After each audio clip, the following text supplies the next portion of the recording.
Hi friends, welcome to the ASMN classes. So ಇವತ್ತಿನ ದಿವಸ KCETಗೆ reference ಮಾಡಬೇಕಾಗಿರುವಂಥ ಒಂದಿಷ್ಟು ಇಂಪಾರ್ಟೆಂಟ್ ಬುಕ್ಸ್ ಬಗ್ಗೆ ನಾನಿವತ್ತು ಮಾಹಿತಿನ ಕೊಡಲಿಕ್ಕೆ ಬಂದಿರೋದು. ಯಾಕಂದರೆ ಭಾಳ ಸ್ಟೂಡೆಂಟ್ಸ್ ಮೆಸೇಜ್ ಕೂಡ ಮಾಡ್ತಾ ಇದ್ರಿ, ಕಮೆಂಟ್ ಮಾಡ್ತಾ ಇದ್ರಿ, ಸರ್ ರೆಫರೆನ್ಸ್ ಬುಕ್ಗಳ ಬಗ್ಗೆ ಮಾಹಿತಿ ಕೊಡಿ ಅಂತ. ಸೊ ಈ ಒಂದು ವಿಡಿಯೋದಲ್ಲಿ ಕಂಪ್ಲೀಟಾಗಿ ಯಾವೆಲ್ಲ ಇಂಪಾರ್ಟೆಂಟು, ಯಾವೆಲ್ಲ ನೀವು ಮಟೀರಿಯಲ್ನ ಕಲೆಕ್ಟ್ ಮಾಡಬೇಕು, ಯಾವ ಥರ ನೀವು ಕ್ವಶನ್ಸನ್ನು ಪ್ರಾಕ್ಟೀಸ್ ಮಾಡಬೇಕು, ಯಾವೆಲ್ಲ ಬುಕ್ಗಳನ್ನು ರೆಫರ್ ಮಾಡಬೇಕು ಅನ್ನೋದನ್ನು ಒಂದು ಡೀಟೇಲ್ ಆಗಿ ಇನ್ಫಾರ್ಮೇಷನ್ ಕೊಡ್ತಾ ಇದ್ದೀನಿ. ಸೊ ಎಂಡ್ವರೆಗೂ ಈ ವಿಡಿಯೋನ ವಾಚ್ ಮಾಡಿ ಸ್ಟೂಡೆಂಟ್ಸ್. ಓಕೆ, ಸೊ ನೋಡಿ, ಮೊದಲನೇದಾಗಿ ನಾವು ರೆಫರ್ ಮಾಡಬೇಕಾಗಿದ್ದು, ಪ್ರಿಫರೆನ್ಸ್ ಕೊಡಬೇಕಾಗಿರುವಂಥ, ಇಂಪಾರ್ಟೆನ್ಸ್ ಕೊಡಬೇಕಾಗಿರುವಂಥ ಬುಕ್ ಯಾವುದಪ್ಪ ಅಂದರೆ ನಿಮ್ಮ NCERT ಬುಕ್ಕು ಮತ್ತು ಎಕ್ಸಾಂಪ್ಲರ್ ಬುಕ್ಕು ಸ್ಟೂಡೆಂಟ್ಸ್. ಎಕ್ಸಾಂಪ್ಲರ್ ಅಂತ ಒಂದು ಬುಕ್ ಬರುತ್ತೆ ಸ್ಟೂಡೆಂಟ್ಸ್, ನಿಮ್ಮ ಟೆಕ್ಸ್ಟ್ ಬುಕ್ ಜೊತೆನೇ ಬಂದಿರುತ್ತೆ. ಸೊ ಆ ಒಂದು ಬುಕ್ಕನ್ನು ತೆಗೆದುಕೊಳ್ಳಿ. ಅದರಲ್ಲಿರುವಂಥ ಇಂಪಾರ್ಟೆಂಟ್ ಪಾಯಿಂಟ್ಸ್ಗಳು, ನೋಟ್ಸ್ಗಳನ್ನು ಕೊಟ್ಟಿದ್ದಾರೆ, ಹಾಗೆ ಕೆಲವೊಂದಿಷ್ಟು CET ಕ್ವಶನ್ಸ್ಗಳನ್ನು ಕೊಟ್ಟಿದ್ದಾರೆ. ಸೊ ಅದನ್ನು ಪ್ರಾಕ್ಟೀಸ್ ಮಾಡಬೇಕಾಗಿರೋದು, ಅದು ಫಸ್ಟ್ ಇಂಪಾರ್ಟೆಂಟ್ ನೀವು ಕೊಡಬೇಕಾಗಿರುವಂಥದ್ದು. ಹಾಗೆ NCERT ಬುಕ್ಕು ಯೂಶ್ವಲಿ ಅದು ನಿಮಗೆ ಗೊತ್ತೇ ಇದೆ. ಸೊ NCERTದು ಪ್ರತಿಯೊಂದು ಲೈನ್ ಟು ಲೈನು ಯಾವುದೇ ಒಂದು ಸಬ್ಜೆಕ್ಟ್ ಆಗಿರಲಿ, ಮ್ಯಾಥಮೆಟಿಕ್ಸ್ ಆಗಿರ್ಬೋದು ಅಥವಾ ಬೇರೆ ಫಿಸಿಕ್ಸು, ಕೆಮಿಸ್ಟ್ರಿ ಯಾವುದೇ ಆಗಿರ್ಬೋದು. ಸೊ ಪ್ರತಿಯೊಂದನ್ನು ನೀವು ಅದನ್ನು ಮೊದಲಿಗೆ ರೆಫರ್ ಮಾಡಬೇಕು, ಕಂಪ್ಲೀಟಾಗಿ ಪರ್ಫೆಕ್ಟ್ ಆಗಬೇಕು. ಅದೇ ಥರನಾಗಿ ಎಕ್ಸಾಂಪ್ಲರ್ ಬುಕ್ನ ರೆಫರ್ ಮಾಡಬೇಕು. ಓಕೆ, ಇದು ಭಾಳ ಇಂಪಾರ್ಟೆಂಟ್. ಭಾಳ ಸ್ಟೂಡೆಂಟ್ಸ್ ಇದನ್ನೇ ಮರೆತುಬಿಟ್ಟು ಬೇರೆ ಬೇರೆ ಆ ಆಥರ್ ಬುಕ್ಕು ಅದನ್ನು ರೆಫರ್ ಮಾಡ್ತಾರೆ. ಸೊ ಮೊದಲಿಗೆ ಇಂಪಾರ್ಟೆನ್ಸ್ ಕೊಡಬೇಕಾಗಿರೋದು ನೀವು ಎಕ್ಸಾಂಪ್ಲರ್ ಬುಕ್. ಯಾಕಂದರೆ ಭಾಳಷ್ಟು ಕ್ವಶನ್ಸ್ಗಳು ಅದರಿಂದನೇ ಬರುವಂಥ ಚಾನ್ಸಸ್ ಇರುತ್ತೆ. ಆಮೇಲೆ ಮ್ಯಾಥಮೆಟಿಕ್ಸಲ್ಲಿ ತೊಗೊಂಡ್ರೆ ಪ್ರತಿಯೊಂದು ಎಕ್ಸಸೈಸಲ್ಲಿ ಲಾಸ್ಟಲ್ಲಿ 2 ಕ್ವಶನ್ಸ್ಗಳನ್ನ ಕೊಟ್ಟಿರ್ತಾರೆ. ಎಕ್ಸಸೈಸಲ್ಲಿ ಲಾಸ್ಟಲ್ಲಿ 2 CET ಟೈಪ್ ಕ್ವಶನ್ ಕೊಟ್ಟಿರ್ತಾರೆ. ಅದನ್ನು ಕೂಡ ಪ್ರಾಕ್ಟೀಸ್ ಮಾಡಬೇಕು. ಓಕೆ, ಸೊ ಹಾಗಾಗಿ ಇದು ಒಂದು ಬೆಸ್ಟ್ ಬುಕ್ಕು, ಫಸ್ಟ್ ನೀವು ರೆಫರ್ ಮಾಡಬೇಕಾಗಿರೋದು. ಓಕೆ, ಸೊ ಇದಾದಮೇಲೆ ನೆಕ್ಸ್ಟ್ ನೀವು ರೆಫರ್ ಮಾಡಬೇಕಾಗಿರುವಂಥದ್ದು ಒಂದು ಬುಕ್ ಅಪ್ಪ ಅಂತಂದರೆ ಅದು ಫಿಂಗರ್ ಟಿಪ್ಸ್ ಅಂತ ಬರುತ್ತೆ ಸ್ಟೂಡೆಂಟ್ಸ್, MTZದು. ಸೊ ಇದು ಫಿಂಗರ್ ಟಿಪ್ಸ್. ಈ ಬುಕ್ಸ್ ಏನಾಗಿರುತ್ತೆ ನೋಡಿ, ಈ ಬುಕ್ಕಲ್ಲಿ ಒಂದೊಂದು ಚಾಪ್ಟರಿಂದ 100 ಕ್ವಶನ್ಸ್ಗಳನ್ನ ಕೊಟ್ಟಿದ್ದಾರೆ. ಹಾಗೆ ನಿಮ್ಮ ಎಕ್ಸಾಂಪ್ಲರ್ ಕ್ವಶನ್ಸ್ಗಳನ್ನು ಕೊಟ್ಟಿದ್ದಾರೆ ಇದರಲ್ಲಿ. ಓಕೆ, ಸೊ ಅದರದ್ದು ಸೊಲ್ಯೂಷನ್ ಕೂಡ ಇದೆ. ಸೊ ಕೆಲವೊಂದಿಷ್ಟು ಕ್ವಶನ್ಸ್ಗಳನ್ನ ನೀವು ಟೆಸ್ಟ್ ಕೂಡ ಮಾಡ್ಬೋದು, ಟೆಸ್ಟ್ ಕೂಡ ಬರಿಬೋದು, ಮಾಡಲ್ ಕ್ವಶನ್ ಪೇಪರ್ ಇದೆ. ಸೊ ಹಾಗಾಗಿ ಈ ಒಂದು ಟೆಕ್ಸ್ಟ್ ಬುಕ್ ನಿಮಗೆ ರೆಫರ್ ಮಾಡಲಿಕ್ಕೆ ಒಂದು ಬೆಸ್ಟ್ ಬುಕ್ಕು. ಈ PCMBಲೂ ಈ ಒಂದು ಟೆಕ್ಸ್ಟ್ ಬುಕ್ ಸಿಗುತ್ತೆ ನಿಮಗೆ. ಓಕೆ, ಸೊ ಇದನ್ನು ರೆಫರ್ ಮಾಡಿ ಸ್ಟೂಡೆಂಟ್ಸ್. ಓಕೆ, ಇದಾದಮೇಲೆ ನೆಕ್ಸ್ಟ್ ಇನ್ನೂ ರೆಫರ್ ಮಾಡಬೇಕಾಗಿರುವಂಥ ಬುಕ್ಸ್ಗಳು ಯಾವುದಪ್ಪ ಅಂದರೆ ಪ್ರೀವಿಯಸ್ ಇಯರ್ ಕ್ವಶನ್ಸ್ ಮತ್ತು ವಿತ್ ಆನ್ಸರ್ ಇರುವಂಥ ಒಂದು ಬುಕ್ಸ್ಗಳನ್ನು ನೀವು ರೆಫರ್ ಮಾಡಬೇಕು. ಸೊ ಇದರಲ್ಲಿ 2-3 ಆಥರ್ಸ್ಗಳು ಬರೆದಿರುವಂಥದ್ದು ಅಂತ ಬುಕ್ಸ್ಗಳು ಇಲ್ಲಿ ಅವೈಲೇಬಲ್ ಇರುತ್ತೆ ಮಾರ್ಕೆಟಲ್ಲಿ. ಸೊ ಅದರಲ್ಲಿ ಒಂದು ನಾನು ಹೇಳ್ತಾ ಇರೋದು ಫಸ್ಟು ಅರಿಯಂತ್ ಅಂತ ಇದೆ.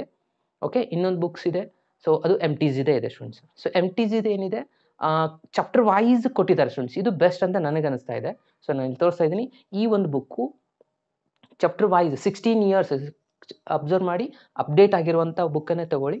ಓಕೆ, ಸೊ ಇದು 2021ವರೆಗೂ ಇದೆ.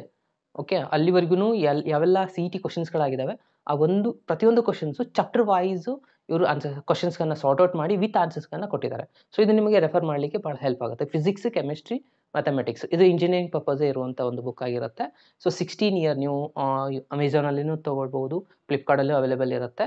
ಓಕೆ, ಸೊ ಇದು ಒಂದು ಬೆಸ್ಟ್ ಬುಕ್ ಇದೆ ನೋಡಿ ಸ್ಟೂಡೆಂಟ್ಸ್. ಇದು ಮೇ ಬಿ ಒಂದು 400 ಅದು ಸಿಗ್ತಿರುತ್ತೆ. ಸೊ ಕೆಲವೊಂದು ಸರ್ತಿ 380 ಈ ಥರ ಇರುತ್ತೆ. ಇಲ್ಲಾಂದರೆ ಡೆಲಿವರಿ ಚಾರ್ಜಸ್ ಅದೆಲ್ಲ ಹಿಡಿದ್ಬಿಟ್ಟು 420 ಈ ಥರ ನಾವು ಬೀಳ್ಬೋದು. ಓಕೆ, ಸೊ ಎಲ್ಲೋ ವೇಸ್ಟ್ ಮಾಡ್ತೀರಾ ಒಂದೊಂದು ಸತಿ ಅಮೌಂಟನ್ನು. ಬಟ್ ಇಂಥ ಒಂದು ಬುಕ್ ತೊಗೊಳೋದ್ರಿಂದ ಸೊ ನಿಮಗಿದು ಹೆಲ್ಪ್ ಆಗುವಂಥ ಚಾನ್ಸಸ್ ಇರುತ್ತೆ. ಓಕೆ, ಸೊ ಪ್ರೀವಿಯಸ್ ಇಯರ್ ಕ್ವಶನ್ಸ್ನ ಪೇಪರ್ನ ಯಾಕೆ ನಾವು ರೆಫರ್ ಮಾಡಬೇಕು ಅಂತಂದರೆ, ಒಂದು ನಿಮಗೆ ಐಡಿಯಾ ಸಿಗುತ್ತೆ ಈ ಒಂದು ಚಾಪ್ಟರ್ ಮೇಲೆ ಯಾವ ಒಂದು ಕಾನ್ಸೆಪ್ಟ್ ಮೇಲೆ ಕ್ವಶನ್ ಬರ್ತಾ ಇದೆ. ಒಂದೊಂದು ಸತಿ ಕಾನ್ಸೆಪ್ಟ್ ರಿಪೀಟ್ ಆಗುತ್ತೆ ಸರ್, ಬಟ್ ಕ್ವಶನ್ ರಿಪೀಟ್ ಆಗಿಲ್ಲ. ಕ್ವಶನ್ ರಿಪೀಟ್ ಆಗೋದಿಲ್ಲ, ಬಟ್ ಕಾನ್ಸೆಪ್ಟ್ ರಿಪೀಟ್ ಆಗ್ತಾ ಇರುತ್ತೆ. ಓಕೆ, ಇವಾಗ ನಂಬರ್ ಆಫ್ ರಿಲೇಷನ್ಸ್ ಬರುವಂಥ ಕ್ವಶನ್ಸ್ಗಳಾಗಿರ್ಬೋದು, 1 1 ಆನ್ 2 ನಂಬರ್ ಆಫ್ 1 1 ಆನ್ 2 ಹೇಗೆ ಚೆಕ್ ಮಾಡೋದು, ಈ ಥರ ಒಂದು ಕಾನ್ಸೆಪ್ಟ್ಗಳು ರಿಪೀಟ್ ಆಗ್ತಾ ಇರುತ್ತೆ. ಓಕೆ, ಸೊ ಆ ಒಂದು ಕ್ವಶನ್ಸ್ಗಳನ್ನ ನೀವು ರೆಫರ್ ಮಾಡೋದ್ರಿಂದ ಒಂದು ನಿಮಗೆ ಐಡಿಯಾ ಬರುತ್ತೆ. ಓಕೆ, ಈ ಕಾನ್ಸೆಪ್ಟ್ ಮೇಲೆ ಕ್ವಶನ್ ಬರುತ್ತೆ. ಆ ಥರ ಒಂದು ಇರುವಂಥ ಕಾನ್ಸೆಪ್ಟ್ನ ಇನ್ನೂ ಸ್ವಲ್ಪ ಪ್ರಿಪೇರ್ ಮಾಡಿ ಅದ್ರ ಮೇಲೆ ಬರುವಂಥ ಇನ್ನೊಂದಿಷ್ಟು ಕ್ವಶನ್ಸನ್ನು ಸರ್ಚ್ ಮಾಡಿ ಪ್ರಾಕ್ಟೀಸ್ ಮಾಡಲಿಕ್ಕೆ ಒಂದು ಹೆಲ್ಪ್ ಆಗುತ್ತೆ. ಎಲ್ಲ ಸಬ್ಜೆಕ್ಟಲ್ಲಿ, ಬರೀ ಮ್ಯಾಥ್ಸಲ್ಲಿ ಅಂತ ಹೇಳ್ತಾ ಇಲ್ಲ ನಾನು. ಫಿಸಿಕ್ಸು, ಕೆಮಿಸ್ಟ್ರಿ, ಮ್ಯಾಥಮೆಟಿಕ್ಸು ಈ 3 ಸಬ್ಜೆಕ್ಟದ್ದು ಪ್ರೀವಿಯಸ್ ಇಯರ್ ಚಾಪ್ಟರ್ ವೈಸ್ ಇರುವಂಥ ಒಂದು ಟೆಕ್ಸ್ಟ್ ಬುಕ್ ಆಗಿದೆ. ಓಕೆ, ಇನ್ನೊಂದು ಅರಿಯಂತದ್ದು ಒಂದು ಬುಕ್ ಇದೆ ಸ್ಟೂಡೆಂಟ್ಸ್. ಇದು ಕೂಡ 15 ಇಯರ್ಸ್ ಅಂತ ಬರುತ್ತೆ ಮೋಸ್ಟ್ಲಿ ಇದು. ಸೊ ಈ ಒಂದು ಬುಕ್ಕಲ್ಲಿ ಕಂಪ್ಲೀಟ್ ಆಗಿದೆ, ಚಾಪ್ಟರ್ ವೈಸ್ ಇಲ್ಲ ಇದು. ಸೊ ಕಂಪ್ಲೀಟ್ ಒಂದು ಇಯರಲ್ಲಿರುವಂಥ ಕಂಪ್ಲೀಟ್ 60 ಕ್ವಶನ್ಸ್ಗಳಿರುತ್ತೆ. ಆ 60 ಕ್ವಶನ್ಸು ಒಂದೊಂದು ಇಯರ್ ವೈಸ್ ಕೊಟ್ಟಿದ್ದಾರೆ. ಸೊ ಇದು ನಿಮಗೆ ಪ್ರಾಕ್ಟೀಸ್ ಮಾಡಲಿಕ್ಕೆ ಭಾಳ ಹೆಲ್ಪ್ ಆಗುತ್ತೆ. ನಿಮ್ಮ ಪ್ರಿಪ್ರೇಷನ್ ಎಲ್ಲನೂ ಕಂಪ್ಲೀಟ್ ಆಗಿದ್ರೆ ಒಂದೊಂದು ಇಯರ್ದು ಕ್ವಶನ್ ಪೇಪರ್ ತೊಗೊಂಡ್ಬಿಟ್ಟು ಪ್ರಾಕ್ಟೀಸ್ ಮಾಡಲಿಕ್ಕೆ ಇದು ಭಾಳ ಹೆಲ್ಪ್ ಆಗುವಂಥ ಒಂದು ಬುಕ್ ಆಗಿದೆ ನೋಡಿ ಸ್ಟೂಡೆಂಟ್ಸ್. ಓಕೆ, ಸೊ ಇವೆರಡು ಬುಕ್ಸು ಭಾಳ ಚೆನ್ನಾಗಿರುವಂಥ ಬುಕ್ಸು. ಇದಲ್ಲದೆ ಭಾಳಷ್ಟು ದಿನೇಶ್ ಇದೆ, ದಿಶಾ ಇದೆ, ಭಾಳಷ್ಟು ರೆಫರ್ ಮಾಡಲಿಕ್ಕೆ ಭಾಳಷ್ಟು ಬುಕ್ಸ್ಗಳು ಇದ್ದಾವೆ. ಸೊ ನೀವು ಒಂದಕ್ಕೆ ಸ್ಟಿಚ್ ಆಗಿ ಅದರದ್ದು ಕಂಪ್ಲೀಟಾಗಿ ಕ್ವಶನ್ಸ್ಗಳನ್ನ ಪ್ರಾಕ್ಟೀಸ್ ಮಾಡಿ, ನಿಮ್ಮಲ್ಲಿ ಎಷ್ಟೇ ಅವೈಲೇಬಲ್ ಇರ್ಬೋದಿಲ್ವ, ಕೆಲವೊಂದು ಸ್ಟೂಡೆಂಟ್ಸ್ ನೀವು ಟ್ಯೂಷನ್ಗಲ್ಲೇ ಹೋಗ್ತಾ ಇರ್ಬೋದು, ಅಲ್ಲಿ ನಿಮಗೆ ಸ್ವಲ್ಪ ಕೆಲವೊಂದಿಷ್ಟು ಮಟೀರಿಯಲ್ ಸಿಗುತ್ತೆ. ಸೊ ಅದನ್ನು ಕೂಡ ಅದರಲ್ಲಿ ಇರೋದ ಮಟೀರಿಯಲ್ನ ಜಸ್ಟ್ ನೀವು ಪ್ರಾಕ್ಟೀಸ್ ಮಾಡ್ತಾ ಹೋಗಿ. ಓಕೆ. ಸೊ ಮೊದಲಿಗೆ ಇಂಪಾರ್ಟೆಂಟ್ ಆಗೋದು ನಿಮ್ಮ ಸಿನಾಪ್ಸಿಸ್ ಎಷ್ಟು ಪರ್ಫೆಕ್ಟ್ ಇದೆ, ಅದರ ಮೇಲಿರುವಂಥ ಥಿಯರಿ ಕಾನ್ಸೆಪ್ಟ್ ನೀವು ಎಷ್ಟು ಪರ್ಫೆಕ್ಟ್ ಇದ್ದೀರಾ, ಅದಾದಮೇಲೆ ಕ್ವಶನ್ ಪ್ರಾಕ್ಟೀಸ್ ಮಾಡಲಿಕ್ಕೆ ಹೋಗಿ. ಓಕೆ. ಸೊ ಓಕೆ ಫ್ರೆಂಡ್ಸ್, ಇದಿಷ್ಟು ಆಗಿದೆ ಈ ಎಲ್ಲ ಬುಕ್ಸ್ಗಳು ಇಂಪಾರ್ಟೆಂಟ್ ಅಂತ ಅನ್ನಿಸ್ತಾ ಇರುವಂಥ ಬುಕ್ಸ್ಗಳು. ಇದಲ್ಲದೆ ಸಾಕಷ್ಟು ಬುಕ್ಸ್ಗಳು ಮಾರ್ಕೆಟಲ್ಲಿ ಅವೈಲೇಬಲ್ ಇದೆ. ಓಕೆ. ಸೊ ಇದಿಷ್ಟಾದರೂ ಇರಬೇಕು. ಅಟ್ಲೀಸ್ಟ್ ನೀವು ಏನಾದರೂ ಬುಕ್ಸ್ ತೊಗೊಂಡಿಲ್ಲ ಅಂದರೆ ಅಟ್ಲೀಸ್ಟ್ ಇದಿಷ್ಟು ಬುಕ್ಸು ಪ್ರೀವಿಯಸ್ ಇಯರ್ಸ್ದಾಗಿರ್ಬೋದು ಅಥವಾ ಫಿಂಗರ್ ಟಿಪ್ಸ್ ಎಲ್ಲಾದರೂ ಅವೈಲೇಬಲ್ ಇದ್ದರೆ ಅಥವಾ ಲೈಬ್ರರಿಲಿ ಅವೈಲೇಬಲ್ ಇದ್ದರೆ ಸೊ ತೊಗೊಂಡು ರೆಫರ್ ಮಾಡಿ ಸ್ಟೂಡೆಂಟ್ಸ್. ಓಕೆ. ಓಕೆ ಸ್ಟೂಡೆಂಟ್ಸ್, ಮತ್ತೆ ಸಿಗೋಣ ನೆಕ್ಸ್ಟ್ ವಿಡಿಯೋದಲ್ಲಿ. Thank you.